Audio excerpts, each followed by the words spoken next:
Good evening again, everybody, and welcome to our council meeting of Tuesday, March 22nd, 2022. Our recording clerk has assured us that our video systems are all set up for public broadcasting for our millions of viewers worldwide. And tonight, before we start our meeting, our thoughts obviously are with people in Ukraine and the situation they're enduring there. And we are so thankful in our country that our democracy and our situation is better, and we all pray for peaceful resolution there. And also on our mind tonight is our local MP, Anthony Rota, who is in hospital recovering from scheduled cardiac surgery. So best wishes to him as well. So to kick off our meeting, I would take a mover and a seconder for it. Moved by Councillor Foisey, seconded by Councillor Corbett, that this meeting be opened at 7 p.m. All in favor? Carried. Our last meeting was March 8th, and there's minutes in our package related to it. I would take a mover and a seconder to accept those minutes. Moved by Councillor Viancourt, seconded by Councillor Corbett, that the minutes of the regular meeting held March 8th, 2022 be adopted as circulated. Any issues related to the minutes? All in favor? Carried. Any disclosures of pecuniary interest? Hearing none, there's no presentations and delegations that I'm aware of. Minutes and reports of municipal committees and boards, planning advisory. We have not had a meeting, but we did have a meeting just at 6:45 for the Committee of Adjustments, and you will find others down in item number under correspondence with two applications. So you'll find two there, and that's where we sit with planning. Okay, thank you. Fire department. Oh, we haven't had a meeting in a while, so hopefully we could get something going pretty soon. We could see if we could set something up with the chief within a month or so, hopefully. Okay. Recreation and fitness had a meeting. Tell us all about it. Yeah, we had a meeting last week on the 14th. We had a few items up for discussion. We accepted the resignation of committee member Richard Belair. He's moving out of town, so it's too bad. We're going to miss a good member. He'll be leaving us. We've talked about a few things with the upcoming grants and stuff we have to do with that. And we're planning for some summer activities also with the lifting of the restrictions. So Canada Day on the agenda, some stuff later on in the fall, Halloween, and maybe having another New Year's Eve party also. So we need lots of work ahead of us. So Councillor Corbett, would you like to add anything to the stuff I might have forgot?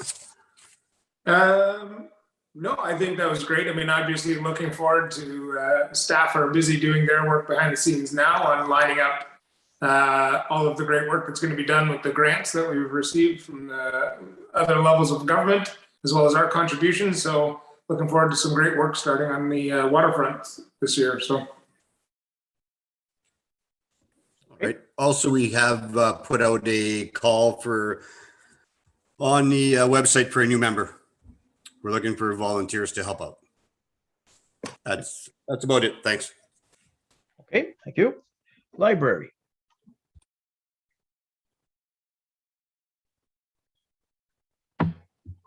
Meeting coming up on the 4th of April. Okay. General government has not had a meeting. Police services has not had a meeting, although there's been developments. The CAO and our northern representative on the Ontario Association of Police Services Board sent us an email reminding us that like so many other organizations, business is coming back to normal as far as their operations. And our membership had lapsed and so forth. So he was reminding us to rejoin and get up to speed again with our association and other such things. So we'll be working towards scheduling a police service board meeting within the next couple of weeks related to submitting our budget and all kinds of other things related to that. Much like planning and others, our staff resources are missing at the moment, but we'll work through that and come to formulating a meeting in the near future. Emergency management was supposed to meet on the 16th, chose not to, only because the I'm talking about the emergency control group, chose not to meet on the 16th, only because there's so many changes coming our way over the next period of time that it's been rescheduled to the 30th of March, at which time it's my expectation that a lot of our protocols and other things that we have in place might well be redundant at that point in time, and we'll have a good, healthy exchange among the staff and members of the ECG about what our true situation is as of the 30th of March and what changes we need to make to accommodate the new situation related to COVID-19. Anything, CAO Walker, you want to add on that at all? No, you've covered it. Thank you. Okay, thanks. And Public Works, interesting weekend for sure for the Public Works Department, and you've got some motions coming forward later tonight. Is there anything you wanted to share with council while you're here? Yes, another busy weekend. It seems like it's been crazy for about a month, to be honest. We're on our 600th pound of propane steaming culverts. I had a quick conversation today with our neighboring municipalities, and they're also steaming like crazy. It's a very odd year for frozen culverts. We had to close the rink due to the weather, and I noticed like the rink is bone dry today, so there's no chance that the rink will be opening this weekend when it's cold out. It would take us all week to get it back to that. This is the last day of spring according to the weather forecast for tomorrow night's event. 10 centimeters of snow with 15 centimeters of rain on top of that. It's kind of disappointing because honestly, by tomorrow, we probably have every road put back together and potholes filled. And we've even been doing cold patch this week, which is very odd for us to be doing in March. On the Waterfront Plan, I don't know whether I should interrupt during Parks and Recreation or speak now. Today we just got our designs in for our swing sets and playground and exercise equipment and the splash pad. We just have to do some reviewing and tweaking, but Andre will bring that forward to her next Parks and Recreation meeting. So there'll still be quite a bit of action going on with that as we continue. We do have to spend $160,000 of the grant by March the 30th. So we're able to do that this week. We will be putting a deposit on all the equipment. So you not to let you be in shock and awe when you see the next disbursements for our next council meeting. It will be indicated in there that we have to pay that portion and then we get redeemed for that money. Also, by the end of April or middle of May, our weather barrier will be up. We had a meeting with him and we have that all organized. Andre has the color chosen. So that's quite exciting to see that happen as well. And that is also with the funding we've received. Other than that, kind of disappointing to see spring leaves when it came so quickly. Well, I agree, but it was a false start to spring because my parents' wedding anniversary was the 14th of April. And I was always cognizant of the fact that if we were trying to go out for dinner or something on the 14th of April, it was either minus 25 or a foot of snow or pouring rain or something. There's always something happening on the 14th of April that's unusual, and it never fails. So we're a month yet to being out of the woods of putting winter 22 behind us. All right, thanks for that report then. So the only motions we have of the committees is from Recreation, so I'll start out with them. I'll take a mover and a seconder for the one related to the budget submission.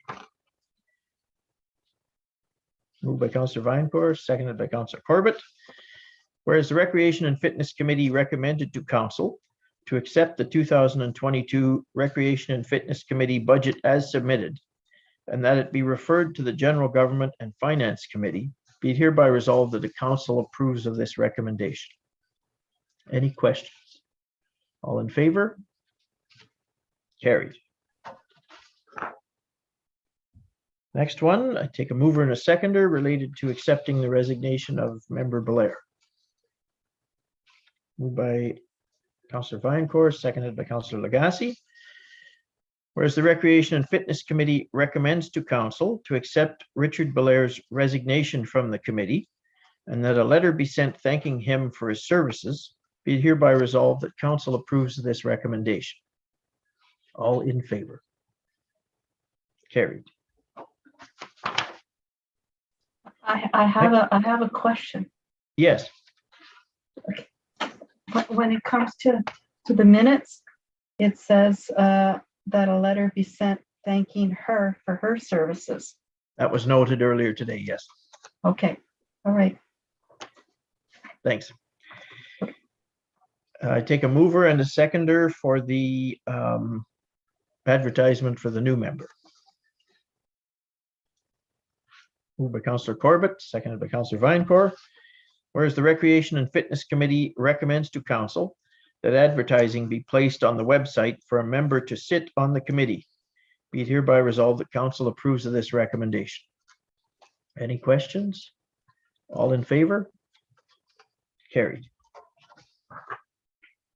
And the next motion related to the theme, Canada A, related to Canada Day. Take a mover and a seconder for that. Moved by Councillor Corbett, seconded by Councillor Lagasse.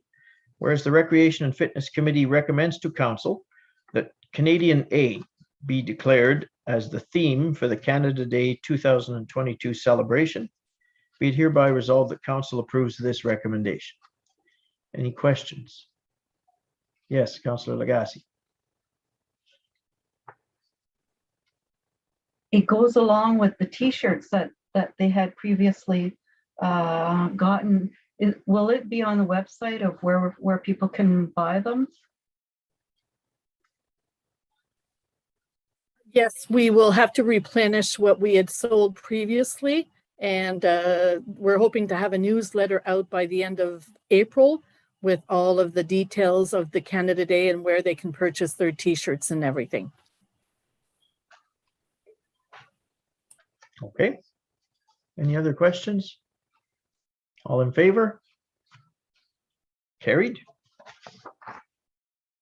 And the last one related to the summer camp program. Take a mover and a seconder for it. Moved by Councillor Vinecourt, seconded by Councillor Corbett. Just before we entertain that one, reminds me of occasion to bring up. I raised it with Secretary Gagne before. We have a contradictory message being delivered in our parks in that there's signage everywhere saying no dogs.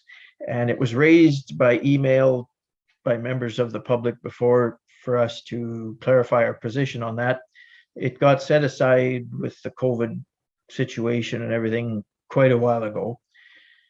Back in the day when I was on as a counselor, there was a fellow by the name of Art Messam who had a beautiful golden retriever who liked to walk it in the park. And we gave him the hard time about the fact that him and his dog couldn't be in the park because of the policy. The reason it came to light and was suggested by members of the public that we need to either revisit that or take position is that it was pointed out to me that when we run our summer camp program and other different things that we do, how come alligators and boa constrictors can be in our park, but a golden retriever or a Pomeranian can't? So it slid along for a while now, but we're going to have, I would throw that to your committee now for consideration and in addition to your agenda for discussion at some point, because we need to take position on it one way or the other. Either we allow dogs or not, but have discussion please on that so that we can close out the matter. So I only raised that because this reminded me of of the summer camp program. So I have a mover and a seconder, moved by Councillor Viancourt, seconded by Councillor Corbett, whereas the Recreation and Fitness Committee recommends to Council that the Bonfield Summer Camp program be held the week of August 15th to 19th, 2022. Be it hereby resolved that Council approves of this recommendation. Any questions? All in favor? Carried. Okay, so that is all the motions of committee. Reports of non-municipal committees and boards, phenom. There's been email conversation from them advising us just of different policy positions they're taking on our behalf.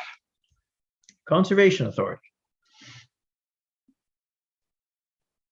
Before I get to Conservation Authority, I did my note for Recreation and Fitness. Public Works. Public Works had a girls' night out this week. I don't know if you know, it was after hours, and I was coming home from town, and there were two women, Anne and another girl, I think it was Santana, who was steaming a culvert on Gagnon Street. So I thought that I just wanted to thank the crew for the extra hours they were doing, and I'm not surprised that they went through all that propane.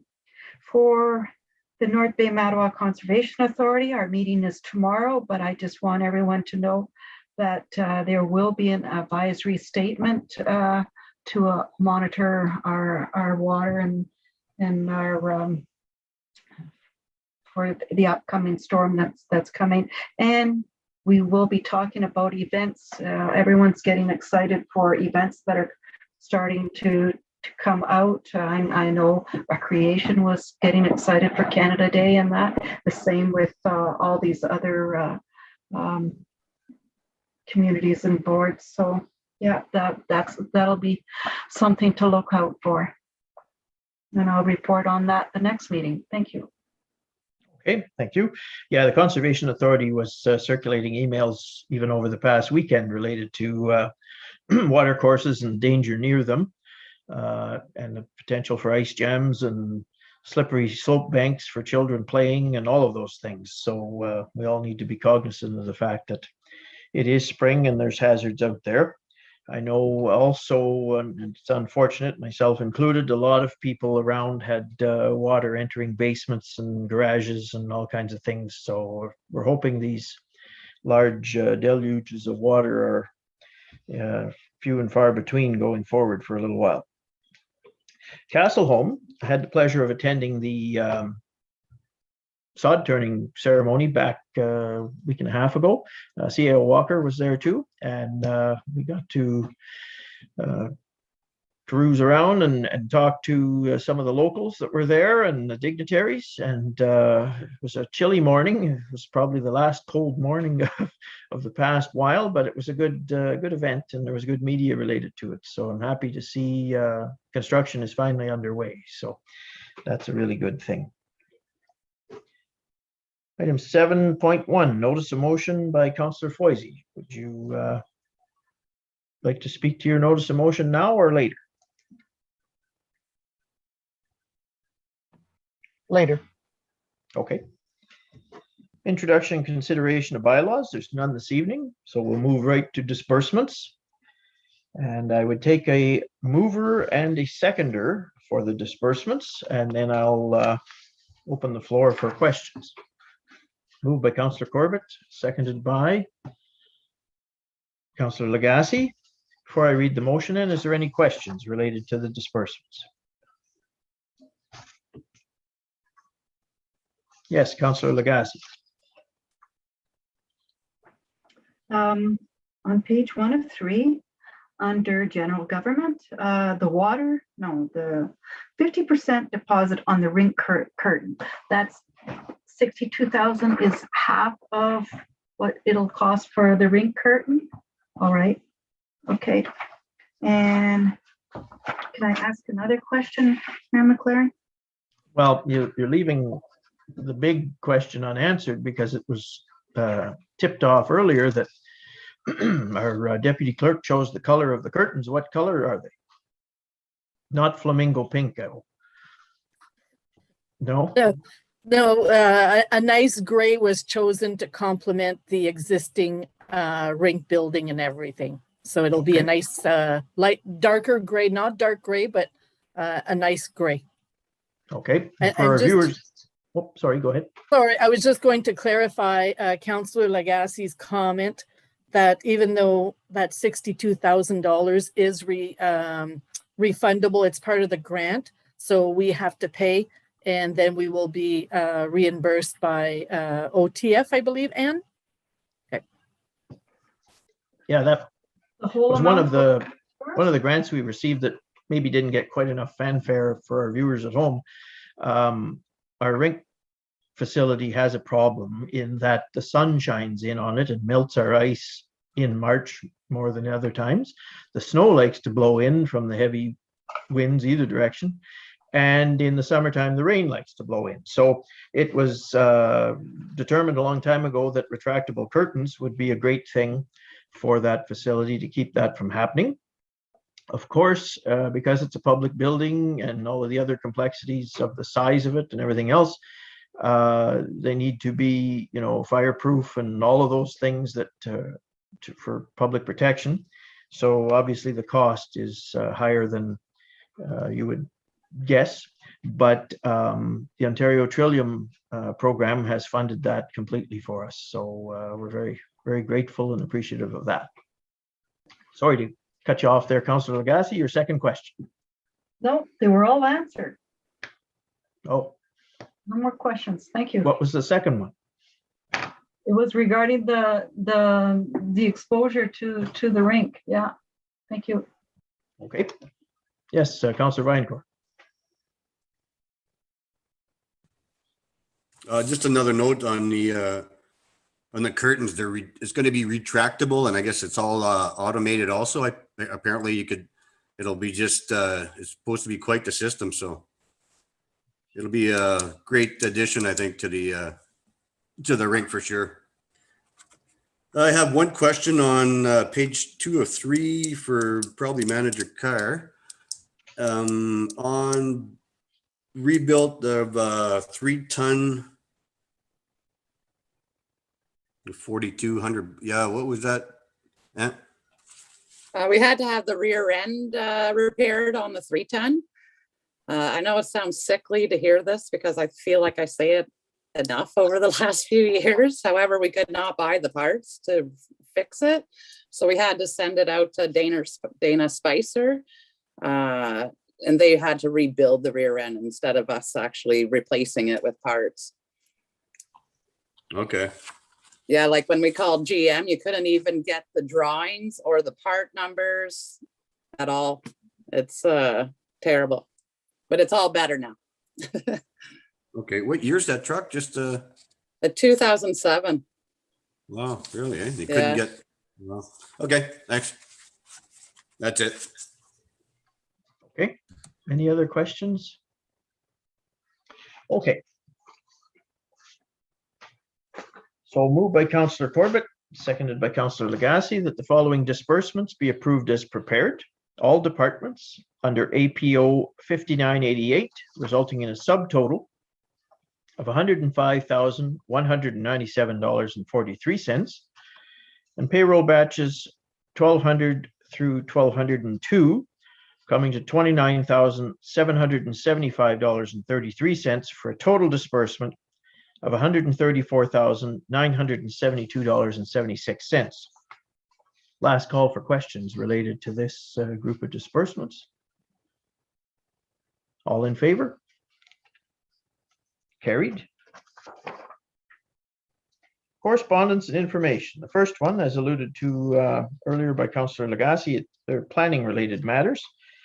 And the first is to request to purchase leased property. And we have recommendation related to that from our staff. I'd take a mover and a seconder for that recommendation, if it's acceptable.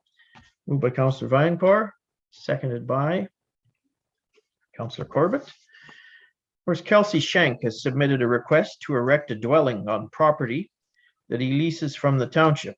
And whereas the lease agreement has been in place for several years and new building code and zoning bylaw regulations may cause problems when applying for a septic and building permit.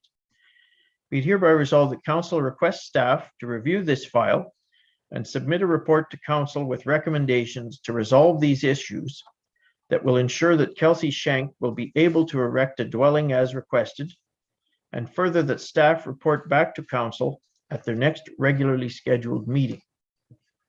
Any questions on this one? All in favor? Carried. The next one, Wesley Shank, seeking to purchase a piece of road allowance.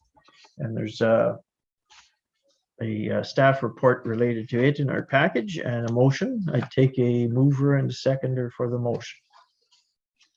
Moved by Councillor Foisey, seconded by Councillor Corbett.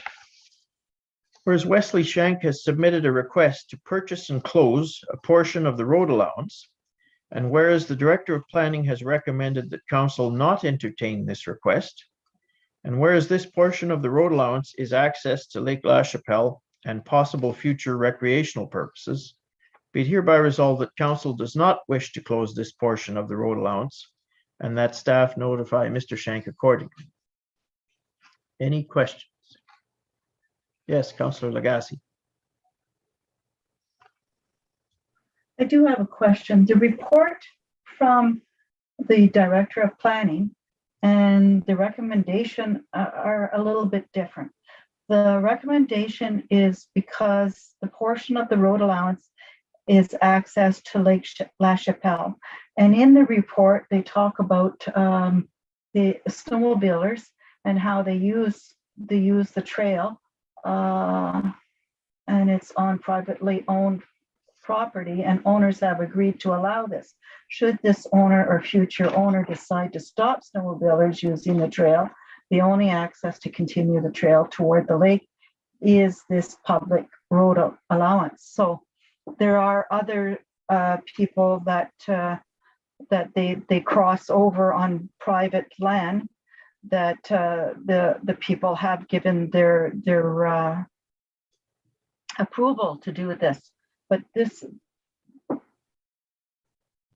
memo from the director is a little bit different from the motion. I wanted to mention that they're different, and I don't know if and again, if the planning of director would be here tonight, he could answer these questions. So I do have questions regarding this, and I know it cannot be brought back for a year if we pass this motion, and I'm just not completely satisfied with it. So that's what I have to say.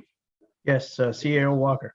I just want to remind council that currently we are in the recruiting phase to hire a manager of planning. We do not at present have a manager in that position. There's a vacancy. And so we continue to move forward in that direction. However, I cannot give you a person to sit in at the meeting, as I don't have one in the chair at the moment. Okay, thank you. Just from limited familiarity with that particular piece of road allowance, in that we used to own our family, my father used to own the property on one side of it, and it was difficult access there related to Highway 17 and so on. And having seen it on the map, I'm in full agreement that road allowance should not be closed and sold off, because it serves all of the property owners in and around there in a certain way. The Pichets help to resolve some of the highway access issues for the homes that are in there, but any changes there as far as the township ownership of that road allowance wouldn't be prudent, I wouldn't think. So that's just my amateur view of it, but it is a complex little area for those homes that are there to access the highway, and the road allowance should stay in our care and control, even though there's only a tiny portion of it that's used presently for those two homes. Any other questions related to it at all? All in favor? Carried. Item 3, cancellation of the April 12th council meeting. This is because vast majority of us will be hopefully, fingers crossed, at the OGRA Good Roads Convention in Toronto on that particular date. So I'd take a mover and a seconder to cancel that meeting. Moved by Councillor Corbett, seconded by Councillor Viancore, that the regular scheduled council meeting to be held April 12th, 2022 be canceled in its entirety, and that a special meeting of council be scheduled if required. All in favor? Carried. Council, motion of support for the sidewalk project and funding active transportation fund. Take a mover and a seconder for that. Moved by Councillor Foisey, seconded by Councillor Viancore. Whereas the federal government of Canada is offering funding opportunity through Infrastructure Canada titled Active Transportation Fund. And whereas an eligible project for funding is the rehabilitation and installation of sidewalks and appurtenances associated with a sidewalk project. And whereas the project will be identified as connecting Bonfield to the waterfront, therefore the Public Works Manager recommends to Council to support the Connecting Bonfield to the Waterfront project, and that Council will secure the funding needed for the 40% portion of the grant, as was indicated by Manager Carr in her report. The township portion of the sidewalk grant, if it's received, would be about $110,000. Any questions? All in favor? Carried. Information. Inspection of the 2022 annual work schedule for the Algonquin Forest. Inspection of the work schedule for the Nipissing Forest. Yes, Councillor Lagasse. I just want, when they do these inspections and they show us what they're going to do in the area, I just want you to be aware of that they're spraying herbicides in these areas when they're cutting, and I know you remember how I'm against all the spraying. So I'd like to note that if we have anything to say about the spraying of the forest, I'm against it. I'm against it because they're spraying some of our places that I harvest. I harvest my medicines, so people are picking blueberries in these areas, and it's just not right. But I guess that's what they've been doing all this time. It's hard to stop them. If you do have an area that you do pick, and it's within that area that will be harvested and sprayed, you could report it to Chief Clifford Bastien Jr., and he could mention, because he sits on that board, he could mention it and save that spot and say, this is one of our people that pick here, or they harvest their medicines. And that would be one way to protect that area. Okay, thank you. Item 3, motion of support from Mississippi Mills regarding their resolution 7922, a call for action regarding abandoned cemeteries. Unfortunately, they didn't include the background information on abandoned cemeteries and what they're opposed to related to the provincial position. Manager Carr, you're flagging me there. Do you have some information for us on that? I know that they're stating that if churches wish to abandon their cemeteries because they're unable to afford it anymore. They're basically saying that the municipality would be forced to take over those cemeteries. And So I is think that they're looking, provincial they're looking policy? for help. I see. Mhm. Okay. And the next one, motion of support from Mississippi Mills joint and several liability reform. Well, as I've said before, at every conference I've ever went to, somebody will come to the microphone and talk about joint and several liability because slip and fall and all of those things that happen now. And we all know that snow plowing contractors are nearing extinction for the same reason, in that joint and several liability is rampant in our society now. So they, of course, are continuing the pressure to keep reform happening to that. Item 5, appraisal report on the seniors housing. That was a nice document to receive, in that it's a storybook, in that it tells a lot about our district and our community and the project itself related to the seniors housing. I haven't completely finished looking at it all yet, because it's full of statistics and good information that describes us and our situation and the forecast for aging and so forth going forward in the district. So happy to receive that as information. Any comments on it at all by anybody, or? Through your worship, if I can just add a quick comment. The requirement for the appraisal was put in place prior to the financing agreement for the Bonfield Senior Housing and the Case Alliance Bank. That way, they would have that documentation as verifiable proof of the sustainability of the facility. So they were good enough to pass it along, and I thought it was prudent to pass it forward to council. As you have identified, it does detail a lot of great information, not just about the project, but about Bonfield as well. Okay, thank you. Moving then to notice of motion, item 11.1, submitted by Councillor Foisey regarding in-person meeting recordings. Yes, essentially it's just continuing recording or posting our meetings when we resume in-person attendance at our council meetings. Okay.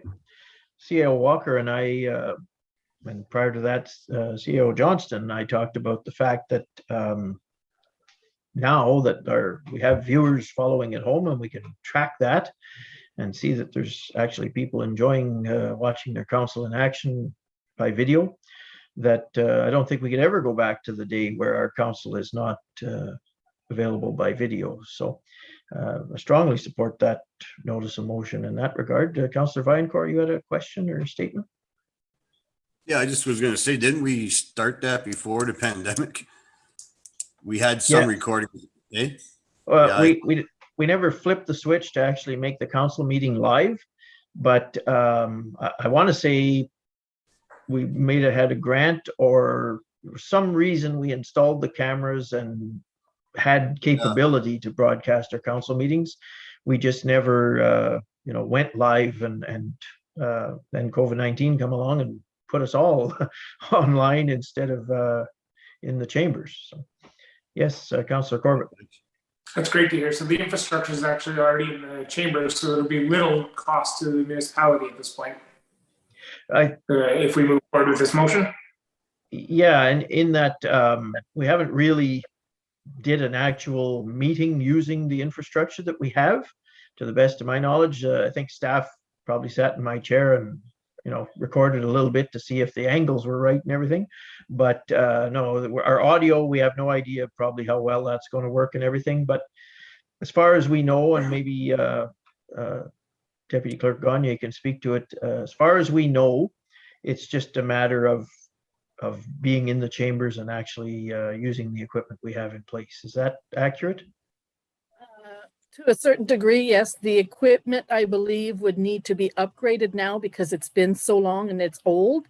with new technology and everything. So it may need a little bit upgrading just to make sure that we can continue with the live streaming as we have been. Okay, good. Yes, CEO Walker. Sorry, through your worship. I did have a conversation with our representative at Ministry of Municipal Housing, Municipal Affairs and Housing today. And yes, the municipality can, by making amendments to our procedural bylaw, go ahead and continue to provide meetings, not virtually anymore, as we will be gathered together in chamber, council chambers, but providing a live stream of the meetings and recorded as well to our YouTube channel. It was just an amendment to our procedural bylaw, and it's done. Okay. Just before the thought escapes me too, and I seem to recall we've already did the work on it, but there was permanent change to the Municipal Act to allow members of council to participate virtually by virtue of their absence from the physical chamber. And I think we've already made those changes within our procedural bylaw to allow that to happen, because it was a Municipal Act change as opposed to a choice that we had. So members, that's where, you know, we may well encounter some adjustment that we need to make, in that, you know, 4 of the 5 members of council could be present and 1 member virtually, and how we integrate that to have flow in the meeting and all of that. So we'll have to wait and see on that. Yes, Councillor Corbett. I am supportive of this motion. I just want to make sure that if we do have some upgrades to the technology that happens, I don't want to bind us to not being able to come back to in-person council meetings as quickly as possible, because we don't have the technology yet. So we just have to be careful. Like, there's some timing here that I think we just need to make sure that we're cognizant of. Okay. Yes, Councillor Lagasse. So CAO Walker mentions that we would have to update our procedural bylaw, like that part. So this recommendation that Councillor Fwizzy is doing tonight, would that be the same as what staff would recommend to council, or would it be different, a different motion recommendation? Through your worship, I believe the two would go hand in hand. Procedurally, as it would appear at this time anyways, it would fit quite well with the motion that you have in front of you this evening. You're cutting off. So would it be the same wording, or would your wording be different? Through your worship, at this juncture, I would have to go back and review the procedural bylaw in its current state to see if the changes that your worship has suggested that may have already taken place. I do not have it in front of me in the moment, so I can't give you an answer now. However, I have reviewed the motion on the table, and it does line up with what the requirements would be procedurally to add this amendment to the current bylaw.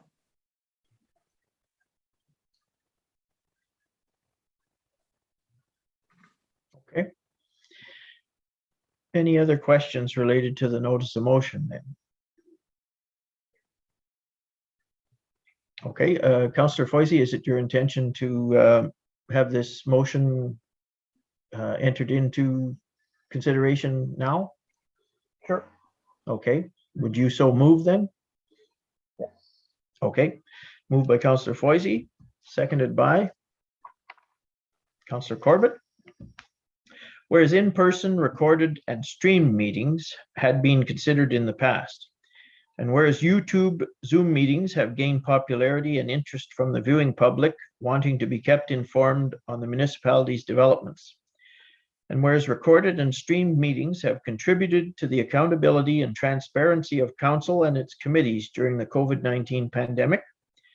Therefore, it is recommended that the Township of Bonfield's regular, special, and committee in-person meetings, when they resume, be recorded, live streamed, and posted on the internet via YouTube or other similar medium for public viewing when in-person attendance is not possible or practical for the public.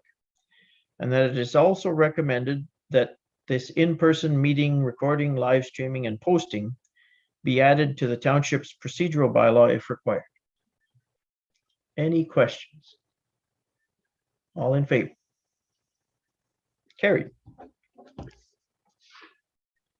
Unfinished business. Short-term rental update from the CAO.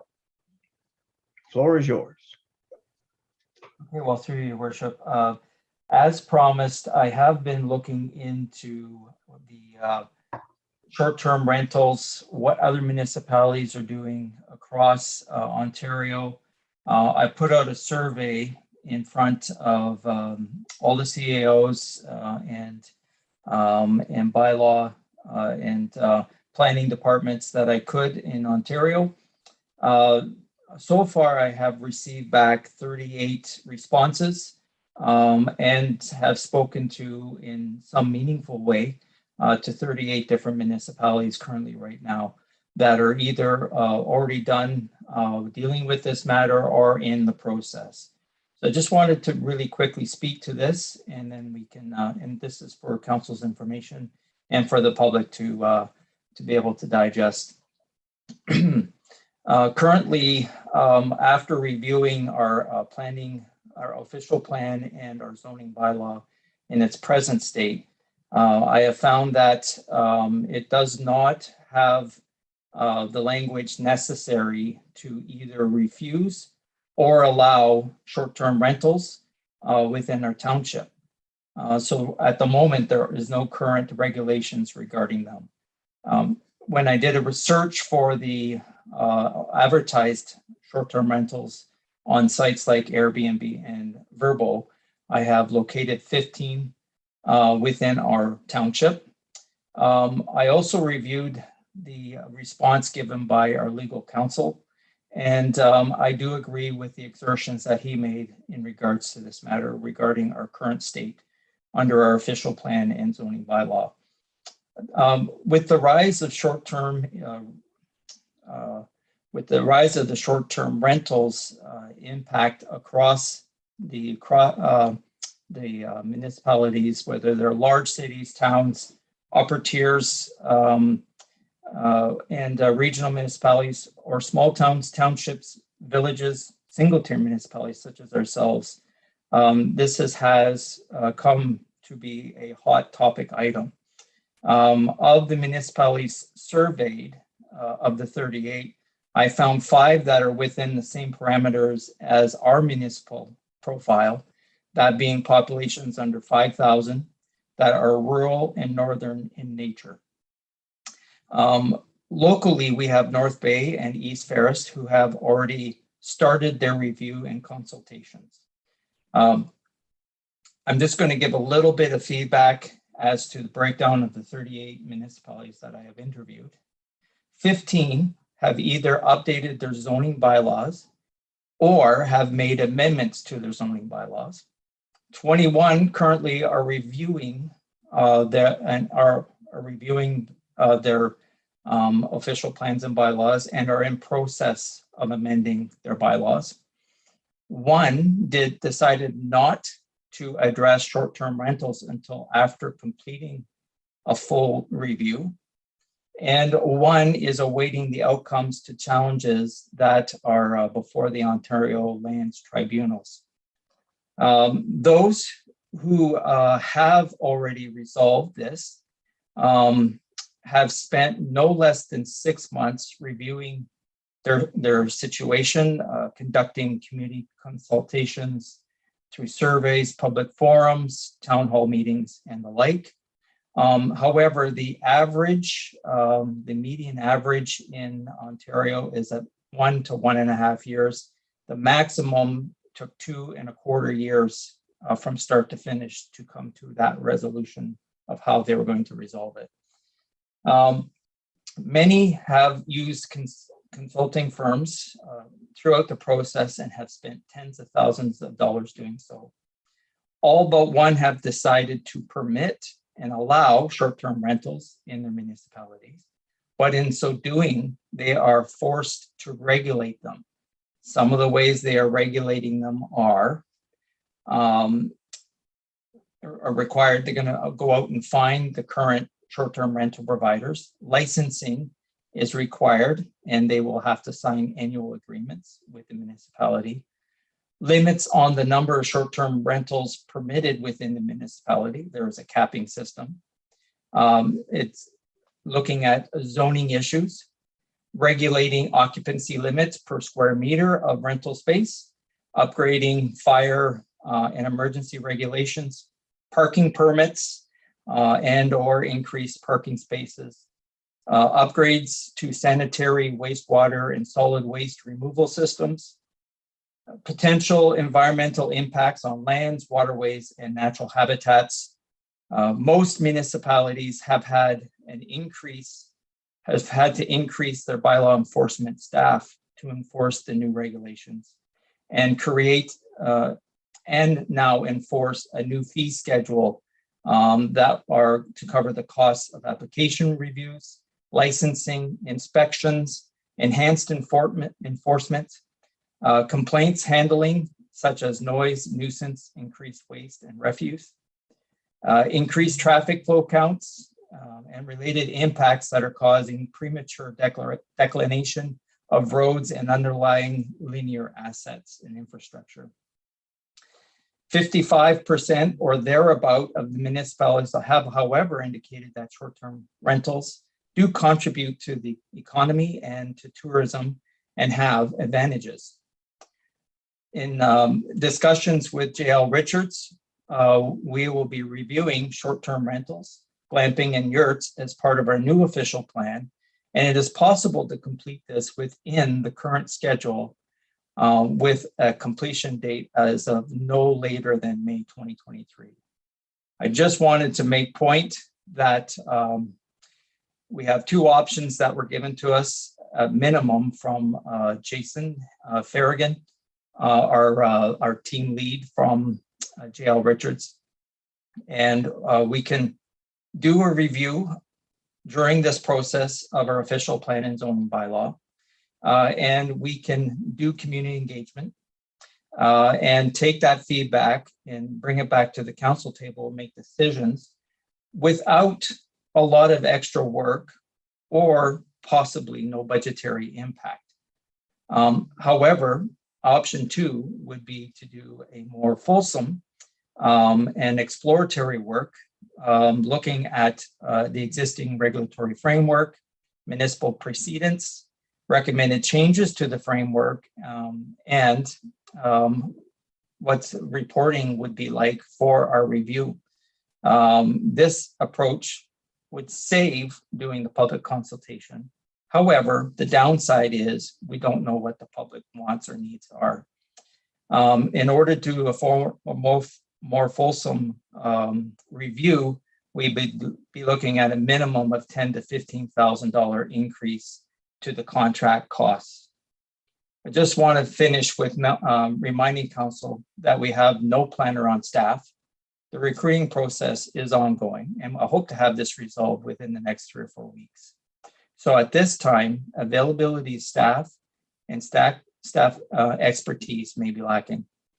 Official plan and zoning bylaw currently is on pause, so delays and inclusion of short-term rentals for consideration could cause this, this timeline to fall to the next term of council. So something council needs to understand is that we may have some delays in getting back discussing short-term rentals, and it could fall into the next term of council. And of course, additional budgetary expenses may be occurred. So that's my quick update for council in regards to the findings that I've been looking at for short-term rentals.